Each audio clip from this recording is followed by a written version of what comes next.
is taken from Proverbs chapter 30, verses 5 and 6. Every word of God is flawless. He's a shield to those who take refuge in him. Do not add to his words, or he will rebuke you and prove you a liar. And also from Ephesians chapter 6 and verse 17. Take the helmet of salvation and the sword of the Spirit, which is the word of God.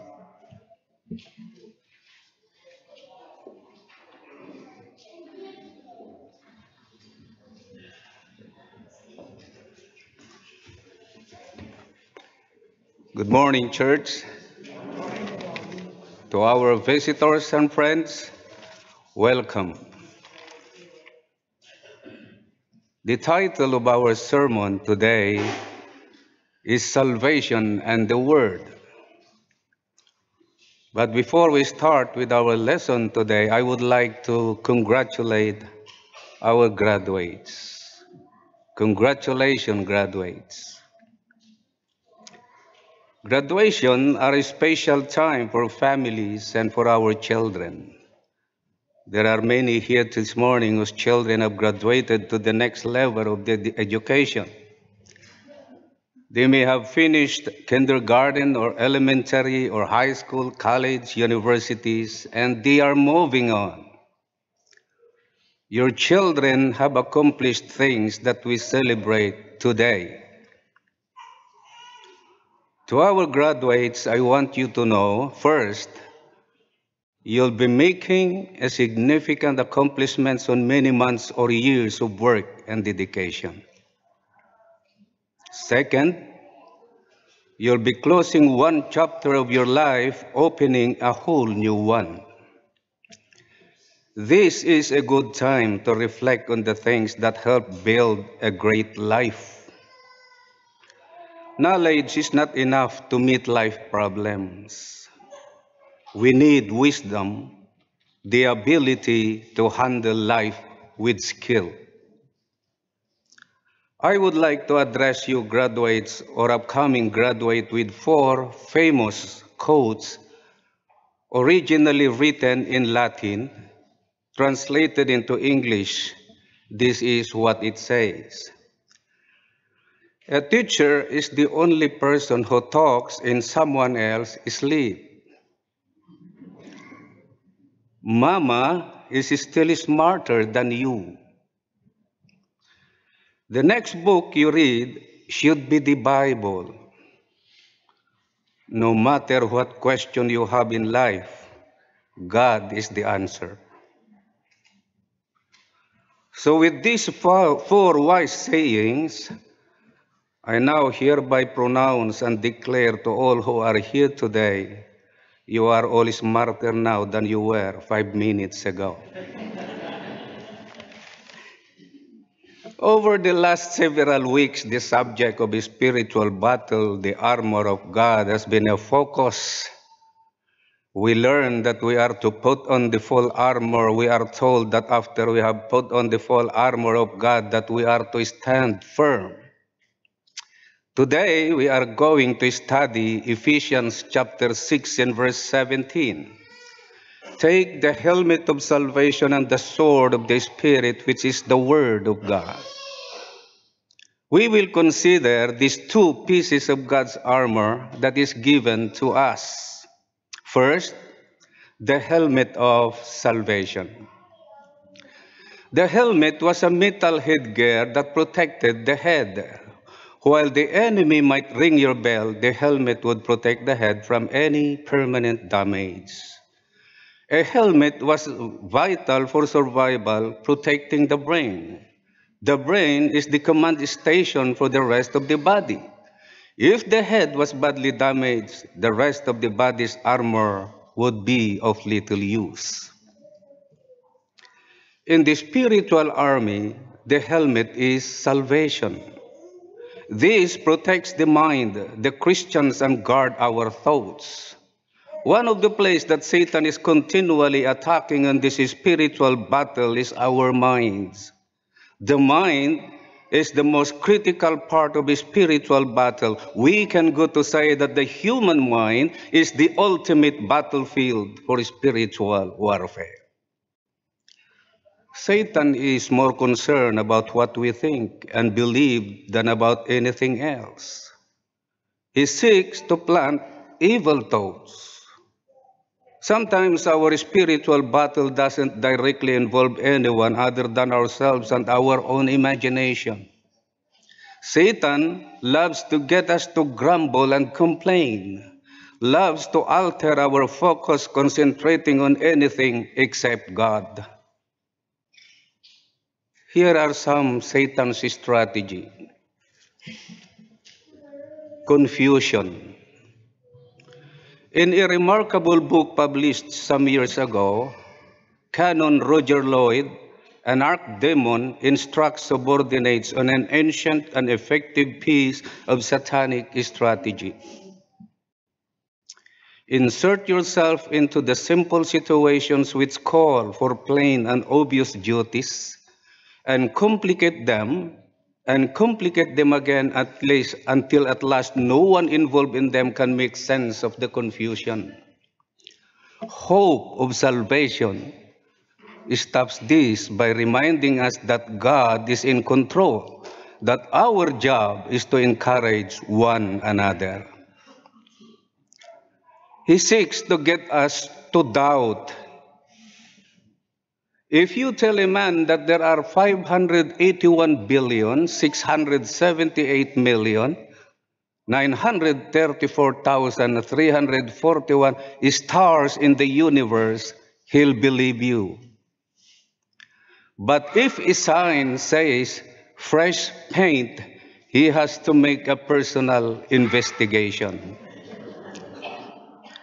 Satan seeks to get us to doubt the promises of God. Satan tries to get you to doubt your salvation. Many are tormented by these thoughts. The devil attacks and tells you that you are not good enough and you are not going to heaven.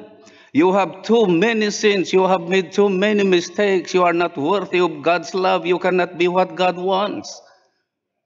But here is the thing. We are not good enough. That is the whole point.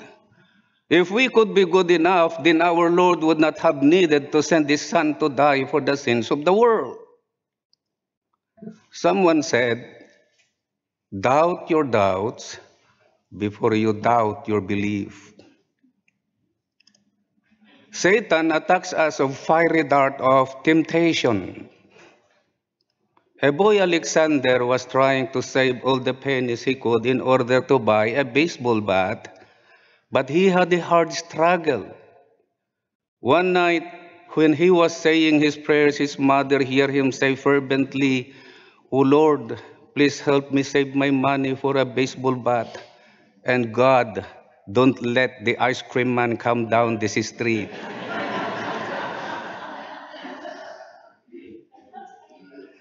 The never-ending battle between our flesh and our spirit, the trials and tribulations we face in our everyday life, the people and things that come against us.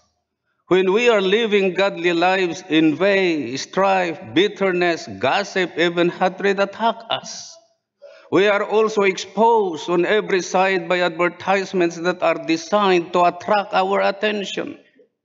Be reminded that temptation often comes not at our strongest, but our weakest moments we are tempted to be unchristian. Beware, Jesus' temptation began after 40 days of fasting. Satan also attacks us with discouragement. Someone said, I believe one of the strong attacks the devil makes against us is to attack our mind with discouragement. He makes us feel that there is no use trying to go on, that the Christian life is so difficult. There is a legend that Satan decided to get rid of a number of his tools. So he arranged an auction. There were envy, deceit, malice, sensuality, enmity, thoughtlessness, and many other tools which Satan had used successfully, priced very low. One piece marked very high was labeled discouragement. Why do you want so much for this tool? Asked one bidder. The devil replied, this tool has always been my useful one. You can see it has had more wear than the rest. It is used as a weed to get into a man's mind when all other means fail. Practically, every human being has had this tool used on him, although very few know that I am the one wielding it. As it worked out, none could afford the price. Satan demanded for discouragement, and so he is still using it. The devil wants to shred any assurance that we may think we have in Christ. To discourage us, the devil points out our failures, sins, shortcomings that we have before the Lord. The devil points out all the problems in our lives and whatever else is negative so that we lose confidence in the love of our Father. Since our minds are battlefield, the outcome of these battles determine the course of our lives. The helmet of salvation makes us firm in what we know that are the promises of God. Without it, the devil can fill our minds with as much as garbage as he places without us ever knowing the difference. We must learn to keep our helmet buckled so that Satan's attack do not lodge in our thoughts. Through this helmet of salvation, 2 Corinthians chapter 10 and verse 5 says, we demolish arguments and every pretension that sets itself up against the knowledge of God, and we take captive every thought to make it obedient to Christ. Moving on, there is the sword of the Spirit, the Word of God.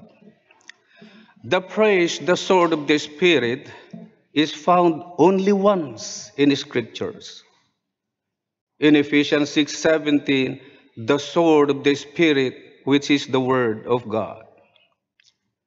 The sword is the most popular piece of armor.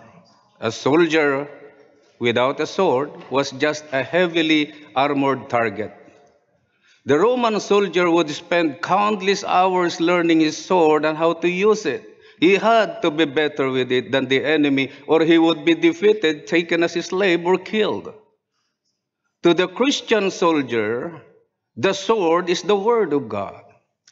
It is the truth that we measure everything else against. It is the truth that we preach and teach to pull people from Satan's grasp and show them the way to Christ. The truth that honing our understanding, sharpening our knowledge, and staying prepared for battle.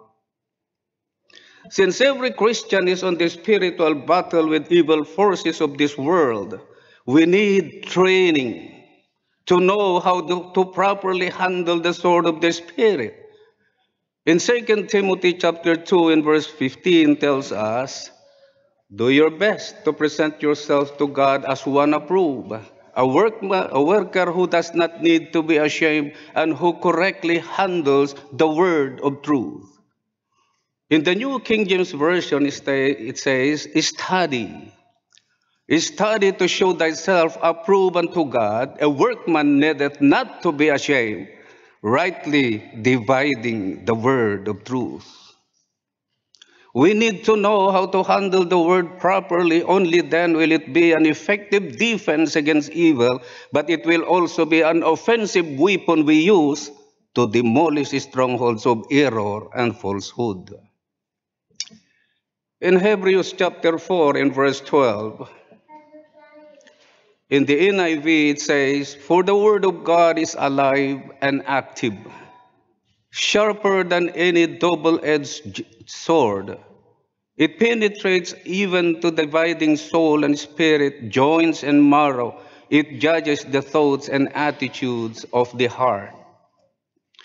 In this verse, the word of God described as living, alive. It is alive because it applies to every situation in which you find yourself.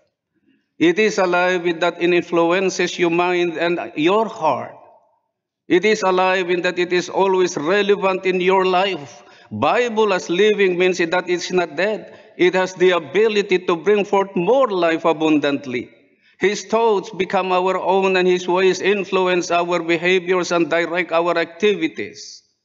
The Word of God changes our mind because it is alive. In this verse also, the Word of God described as active. In other translation, powerful, meaning cannot be disregarded. It will always do what God has designed to do. In Isaiah 55 verse 11, so in my word that goes out from my mouth, it will not return to me empty, but will accomplish what I desire and achieve. Its power changes us, transforms us. The more you are immersed in the Word of God, the more power you will have in overcoming the obstacles and struggles that come your way. It's also mentioned the Word of God described as sharper than double-edged sword. How the Bible is sharper than the double-edged sword? It pierces right to the core of things. It can pierce through self-deception. It can pierce through hypocrisy. Mark Twain once said, most people are bothered by those scripture passages which they cannot understand. But for me, the passages in scripture which trouble me most are those which I do understand. The Bible cuts to the chase and penetrates our soul and mind. God's word is sharp because it penetrates to the heart of the matter, leaving us with one choice. We can choose to obey or disobey. We can choose to accept the truth, hard as it is may be, and change, or we can choose to believe a lie and remain the same. Once confronted with the penetrating power of the Word of God, we are forced to make a choice. In the last part of Hebrews chapter 4 in verse 12, the Word of God in the King James Version, it says, discerner of thoughts and intents of the heart. It's revealing. I once read the story of a wealthy businessman who took a trip to England. While there, was fascinated by a powerful microscope. Looking through its lens to study crystals and the petals of flowers, he was amazed at their beauty and detail. He decided to purchase a microscope and take it back home. He thoroughly enjoyed using it until one day he examined some food he was planning to eat for dinner. Much to his dismay, he discovered that tiny living creatures were crawling in it. Since he was especially fond of this particular food, he wondered what to do. Finally, he concluded that there was only one way out of his dilemma. He smashed the microscope to pieces. Friends, ladies and gentlemen, God's Word, the Bible, puts our lives under a microscope and reveals to us our true self. It is not a window to the world, but a mirror. When we read the Bible consistently, it begins to show us who we are in the light of who God has called us to be. And quite often, that is disquieting. The Word of God is a change agent. When we immerse our minds in the Word of God on a regular basis, it will change our lives because it is alive, it is powerful, it is penetrating, and it is revealing. What does it make in our lives? It purifies our character. In John 17:17, sanctify them through thy truth, thy word is truth. There is no more effective means of purifying your character than allowing the Word of God to fill you and purify you. Apostle Peter said in 1 Peter 1:22, you have purified yourselves by obeying the truth. A consistent diet of the Bible will begin to cleanse your mind, your attitudes, your desires, etc. You cannot get dirty clothes clean just by putting them in the laundry basket. You can't even get them clean just by putting them in the washing machine. You fill the machine with soap and water, and then you let it agitate. That's how the Word of God cleanses us. We have to submerge ourselves in it and let it agitate us a little bit, but in the process, it cleans and purifies our character. To our graduates, listen to this.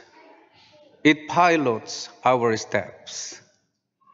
It provides a plan for our steps. Psalms 119 in verse 105. Your word is a lamp for my feet and a light on my path. Light is something that is necessary to navigate this world of darkness. We need light to guide us safely through the unforeseen dangers that await us. This verse also tells us that when we don't know what the right choice is, we should rely on God's word for help. God's word can be the answer to your question. It can be the light to show you which path to take. So many people are looking for direction in life. So many people want a blueprint or a plan to follow because life is uncertain. Here is the perfect plan for our lives. It's called the Bible. And when we follow God's commands and claim God's promises and live our lives based on the principles He gives us in the Bible, our steps, our lives are ordered and directed in a secure path. It protects our thoughts. Martin Luther once said, "You can't stop a bird from flying over your head, but you can keep him from building a nest in your hair." What he meant was that you cannot control every thought that comes racing into your minds. You're human. You are going to have human thoughts. Human thoughts don't always honor God, but you don't have to dwell on those wrong thoughts. You can refuse to let them linger in your mind. That's why Solomon wrote in Proverbs 13, verse 5 to 6, "Every word of God is flawless. He is a shield to those who take refuge in Him. Do not add to His word, or He will rebuke you and prove you a liar." God's word acts as a shield to our minds if we will consistently fit our minds with His word. It prepares us to minister. In 2 Timothy chapter 3, verse 16 to 17, "All Scripture is God-breathed and is useful for teaching, rebuking, correcting, and training in righteousness, so that the servant of God may be thoroughly equipped for every good work." In sum, the God-breathed word is profitable for all life, all doctrine, and all duty, all creed, and all conduct. In having Scripture as given by God and by knowing it, rightly dividing it, and rightly applying it, the man of God is ready to function. He is in a state of right now readiness, and thus he is thoroughly equipped for every good work. If we are going to meet the needs of other people, we have to be prepared, because ministering to other people is most often persevering work. But this passage tells us that the Scriptures teach us and rebuke us and correct us and train us so that we can be equipped to meet the needs of others. Furthermore, how do we make it a part of our lives? It doesn't do any good for us to explore how the Bible changed our minds and what changes it will make in our lives if we are not going to put it to use. If I am diagnosed with an illness and the doctor explains the illness to me and gives me a prescription for the right medication to cure my illness, but I never fill the prescription or take the medicine, I don't get any better. Knowing the problem and how to fix it is not enough. I have to act what I know. Here is how we make the Bible a part of our lives. Learn it. It can change you until you know it. In Psalms 119, verse 11, I have hidden your word in my heart that I might not sin against you. The way not to sin is to treasure the word of God in your heart. God desired his word to penetrate the depths of our hearts in such a way that it is stored there. Love it. You've got to begin to embrace the word and let it embrace you. In Psalms chapter 1, verse 1 and 2, blessed is the one who does not walk in the step of the wicked, or stand in the way that sinners take, or sit in the company of mockers, but whose delight is in the law of the Lord, and who meditates in his law day and night. Live it. You've got to let the word of God that comes into your heart go out through your hands, and you've got to apply it to others. In James chapter 1, verse 122 says, do not merely listen to the word and deceive yourselves. Do what it says.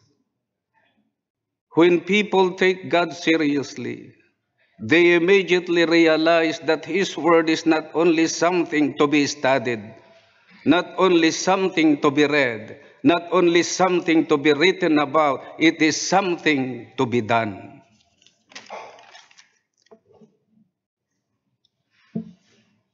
God has given us a powerful tool, powerful weapon in our battle to build and maintain a healthy, God-honoring relationship. These tools are the helmet of salvation and the sword of the Spirit, the Word of God. But it only has value if we put them to use. The helmet of salvation, the Apostle Peter in 1 Peter 4:7 tells us to be sober-minded or clear-minded. We must have a biblical grid through which we process and evaluate everything we take in from every source. We allow nothing to find a permanent place in our mind that does not conform with God's will in terms of purity, importance, truth, and edification. The sword of the Spirit, the Word of God. The purpose of the sword of the Spirit, the Word of God, is to make us strong and able to withstand the evil onslaught of Satan, our enemy. The Holy Spirit uses the power of the Word to save souls and then to give us spiritual strength to be mature soldiers for the Lord in fighting this corrupt and evil world we live in. The more we know and understand the Word of God, the more useful we will be in doing the will of God, and the more effective we will be in standing against the enemy of our soul. Thank you for your time.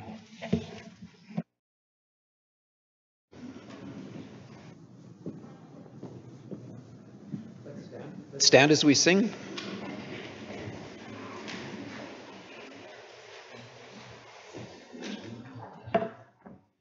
How great the chasm